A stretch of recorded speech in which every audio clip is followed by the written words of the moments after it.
così sigilleli Africa. The Battle of Adwa on March 1, 1896 is a historic landmark in the history of the black population across the world, particularly in Africa. It ignited two important phenomenological incidents in Ethiopian and African history, including the decolonization of African and the continental vision of Pan-Africanism. The victory at the Battle of Adwa immediately resonated across the world in complete negation of the invincibility of the diplomatic, political, and military prowess of colonialists. Ethiopia and Africa marked the victory at the Battle of Adwa, in which Ethiopian peasants, artisans, women, and many other volunteers from all walks of life and ethnicity marched in unison to repel Italian aggressors, which received the blessings of the colonial powers in the scramble for Africa in line with the resolutions of the Berlin Conference. According to Professor Richard Pancrast in his book Reflections on the Battle of Adwa, the Ethiopian victory at the Battle of Adwa has remained a very important event in the shared recollection of the entire African people. It is the only secular episode in the whole history of Africa that has been celebrated for more than a century. A phenomenon such as Adwa is a complex nexus of various historical processes with wide-ranging but as yet not fully explored meanings. Adwa does not only reflect its time, but that it also transcends it, and that the aspirations and meanings that flow from it have been a powerful constitutive force in the rise and evolution of modern African Pan-Africanism.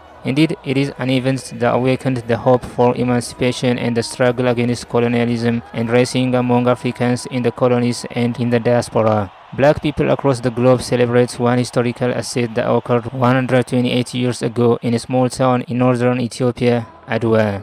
The Battle of Adwa was a rocket booster or a launching pad for the inception of Pan-Africanism. The historic battle and the subsequent victory registered by a regular army of Ethiopia resonated across the world as the first victory against a colonial power ever to be won by an African country. History proves that the victory at the Battle of Adwa was not a victory only for Ethiopia. Although the battle was fought in Ethiopia, the entire global community of people shares this outstanding victory against the colonial powers that was thought to be invincible. It must be noted that the founding fathers of the former OAU were certainly inspired by the lofty goals of Pan-Africanism. Dr. Kwame Nkrumah, who was undoubtedly one of Africa's foremost freedom fighters, nationalists, writers, and thinkers that influenced a generation of Pan-African nationalists and freedom fighters, and the founding member of the Organization of African.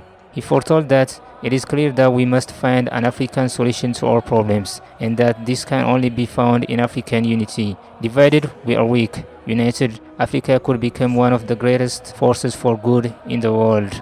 Will Africa live up to these expectations? The current trend is in the right direction, but certainly there are huge challenges ahead before the lofty goals of Pan-Africanism are achieved. Today, the AU has creatively designed Agenda 2063, African Continental Free Trade Area and Pan-African Parliament, as well as Peace and Security Council, African Court of Justice and Human Rights, and a number of specialized committees who are tasked with fulfilling their duties in the context of the aspirations of Pan-Africanism. Ethiopia was and is indeed a forerunner in promoting the lofty goals of Pan-Africanism and the decolonization of the African continent by supporting major African liberation fronts like ANC, SWAPO, SPLM, ZANU-PF, who fought for their freedom from apartheid, colonialism, and neo-colonialism. Moreover, in the sphere of integrating Africa from the perspectives of economic Pan-Africanism, Ethiopia has already gone a long way in connecting Africa by aviation, railway line, road transport, telecommunication, and supply of renewable hydroelectric power for the neighboring countries of Sudan, Kenya, Djibouti, and possibly for Somalia and other East African countries.